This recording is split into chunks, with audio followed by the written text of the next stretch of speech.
This is a reading of Party Politicians, Noble, Ignoble, and Local by James Connolly, published in 1894 in the Labour Chronicle of Edinburgh. This was transcribed and marked up by Enda O'Callaghan for the Marxist Internet Archive, where I've found it online, and it was republished in James Connolly Selected Political Writings in New York in 1974 by Owen Dudley Edwards and Bernard Ransom. The text is also given the title Plain Talk and signed by the author R. Askell, which of course spells rascal. We can imagine this was sort of a funny pseudonym that James Connolly was writing under. This text references a lot of different people and particular events of the time, that is 1894, and a lot of it is going to go completely over my head, but I will read it as faithfully as I can. Now, on with the text. The Tsar is dead and the elections are over. The new Tsar has issued a manifesto, and Baillie MacDonald is now Lord Provost. The peace of Europe is still maintained. The Nihilists are plotting in silence, and Councillor Watterson has been and gone and done it. A Tory Lord Provost rules over Liberal Edinburgh, and Councillor Sir James Russell sits and sighs and wishes his name was Blakey. Edinburgh Town Council attended Divine Service in Hope Park UP Church on Sunday, 18th November, in honour of the Lord Provost, who is a member of that congregation. I wonder if they meant it. The Liberals have threatened to oppose Mr. Watterson because he voted for Provost MacDonald. Councillor Robertson declared at the council meeting he was in favour of the honours going round, and would have voted against Sir James Russell had a really capable man been brought forward, but he would not vote for MacDonald. And yet, they all went to church in honour of Lord Provost MacDonald. Otherwise, I presume, they would not have gone at all. This is the final outcome of the municipal elections. All the old gang are returned to office, and the municipal life of Edinburgh in the ensuing year will be marked by the same scrupulous regard to economy in wages and efficiency in jobbery to which we have been so well accustomed in the past.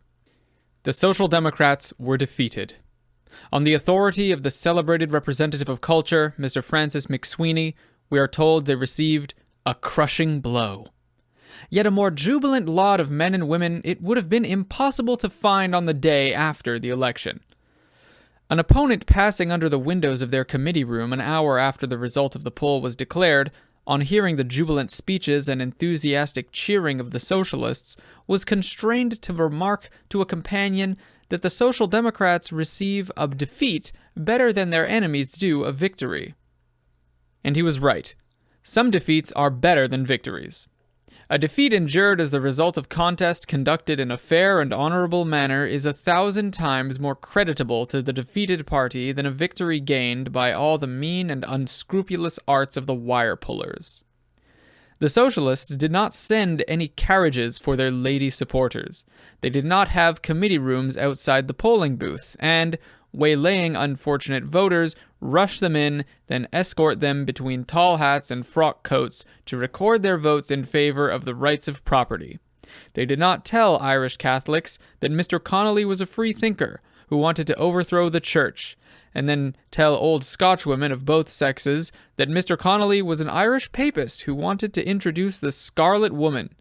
They did not seek the support of the Unionists by telling of the letter of recommendation from a leading Edinburgh Unionist, and seek the support of the Home Rulers by calling to their aid every quondam Home Ruler or leader who could be induced to sell his name, and voice, and birthright for the ill-smelling pottage of liberal promises.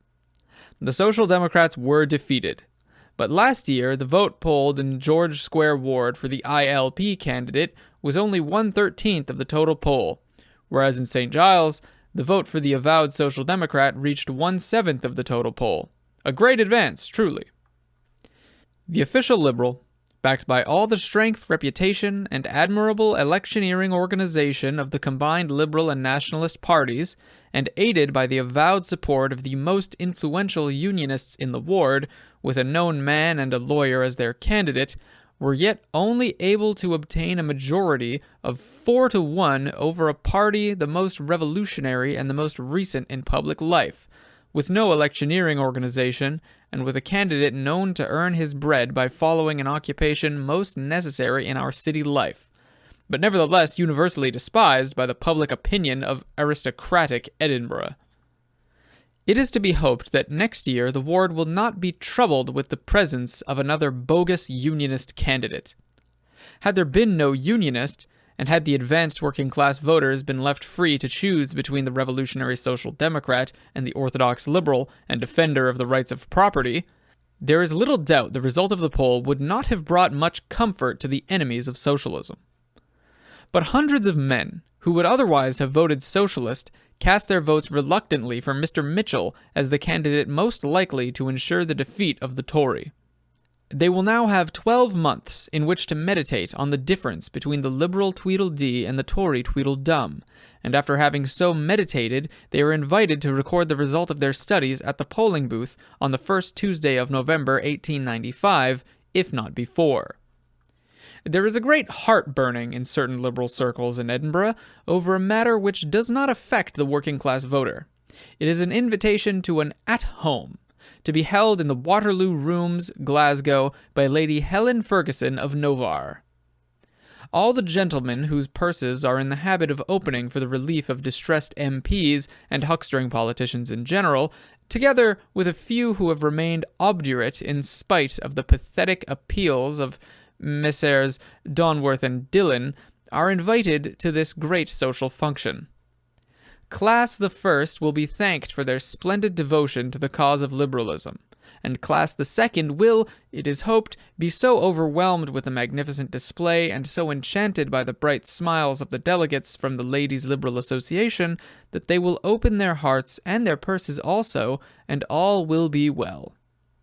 By such means are replenished the Liberal coffers, and the Liberal working man throws his cap in the air, and when he meets his Socialist comrade, asks, "Where is the Tory gold?" And his Socialist comrade, who has been stinting himself of his glass of beer in order to pay the election expenses of his candidate, usually scratches his head and wonders also, "Where is the Tory gold?" Gold of any kind or color is a very scarce commodity in a Socialist committee room. N.B. Those who do not believe this should come and join us and get a share of the plunder. Entry money, 6 pence. Weekly subscription, 1 penny. ADVT. Any orthodox Liberal or Tory politician will tell you that one cause of the great misery among the working class is to be found in the alarming prevalence of early marriages. Yet, in the face of this lamentable fact, we are informed that His Grace the Duke of Argyll, who is 71 years of age, is about to get married to his third wife. As this step may lead to a still further increase in our pauper population, it is to be hoped wiser counsels will prevail and prevent the young couple taking the final disastrous step. Ambrose Malvern, age 68, committed suicide by jumping from a hotel window. This young man had married a widow the previous day, so I read in a contemporary. If someone will undertake to send this to His Grace the Duke of Argyll, he might yet pause in his headlong career, and the nation be saved from an impending calamity. Mr. William McEwen, MP, gave £50,000 to assist in building a new wing to Edinburgh University. We gave thanks. Edinburgh Town Council, having a love for the beautiful, spent £70,000 in obtaining for the citizens a better view of McEwen's £50,000. Again, we gave thanks. The first act of the newly elected Town Council was to accept an estimate for the proposed widening of the North Bridge and refuse to insert in it a clause requiring the payment of the current rate of wages. The labouring people who voted for the return of the old gang to office are still giving thanks. We are a great people. I hear the Reverend Mr. Jackson, at a meeting in the Albert Hall, on Sunday, 18th November, declared his socialism was of the kind endorsed by the Trades Union Congress at their recent meeting in Norwich. If this is true, the reverend gentleman is eligible for membership of the ILP or SSF, and I would advise him to enter into communication with one or other of these bodies and take his proper place in the communion of the faithful. But before admission, he might, as a public character, be required to give some practical proofs of his sincerity. Not that we would expect him, as a follower of him of Nazareth, to sell all he has and give it to the poor, as one would-be follower was required to do. Oh no, our latter-day Christianity is far too practical to adopt such harebrained theories of restitution as that implied in the aforementioned utterance of their master. But a certain colleague of Mr. Jackson on the school board has recently made an effort to deprive the women cleaners employed by that body of their wages, that is, of their means of life, during sickness. Will Mr. Jackson preach a sermon on the subject, taking for his text the injunction, "Rob not the poor because he is poor"? Or will he allow the Edinburgh Socialists the free use of his hall, or church, for the purpose of conducting a fortnight's mission to clergymen? Subject of mission: instruction in the use of the divine command, "Love thy neighbor as thyself." Until our reverend friend is prepared to give such practical proofs of his socialism, will he please remember that faith without works is dead. The conduct of the Edinburgh School Board, coupled with the conduct of the Town Council in refusing to insert the Fair Wages Clause in a most important contract, should help to clear the cobwebs from the eyes of the intelligent voters and enable them to appreciate the necessity for an infusion of new socialistic blood into all our public bodies.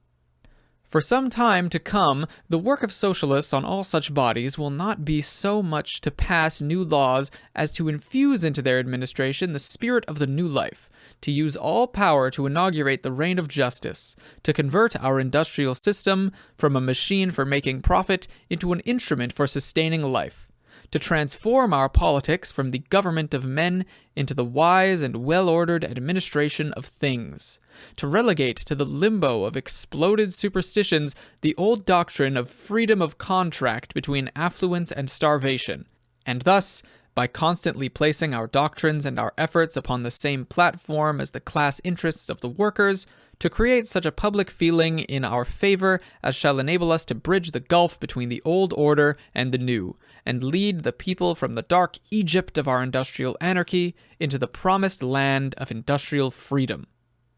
The return of a socialist candidate does not then mean the immediate realization of even the program of palliatives commonly set before the electors. Nay, such programs are in themselves a mere secondary consideration of little weight, indeed, apart from the spirit in which they will be interpreted. The election of a socialist to any public body at present is only valuable insofar as it is the return of a disturber of the political peace. Until socialism attains such a foothold in this country as shall enable the socialists to return a majority to the public bodies which rule the country, every fresh seat captured must be regarded as a fresh means of spoiling the little games of the Jabesian philanthropists, financial jobbers, and political thimbleriggers who thrive on their reputations as liberal and Tory politicians. If only for the value of letting the light of public opinion in on the doings of officialdom, we should never relax our efforts until every representative body has its full quota of socialist members. While on this matter, it would be as well to keep in mind the fact that under the Local Government Scotland Act, which comes into force in April of 1895, the poor law system of this country will be at last placed under democratic control. The workers will then have an opportunity of humanizing this iniquitous system by placing upon every parish council a sufficient number of social democrats to counteract the despotic tendencies of our liberal and Tory taskmasters.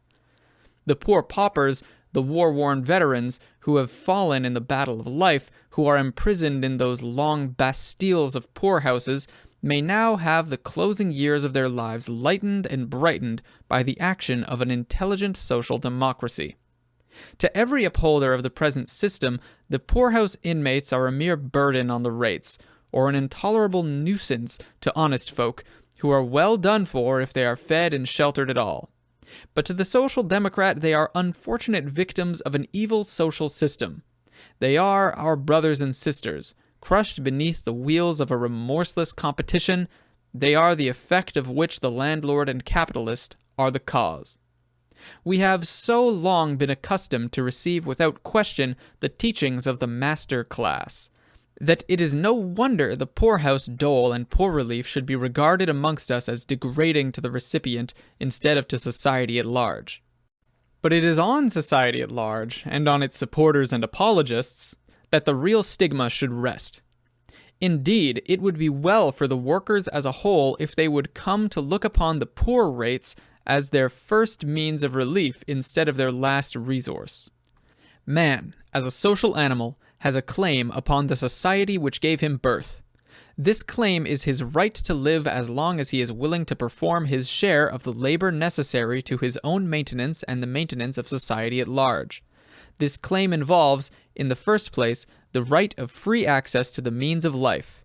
In the second place, the duty of contributing to the support of the weaker members of the community, i.e., children, the sick, infirm, and the aged.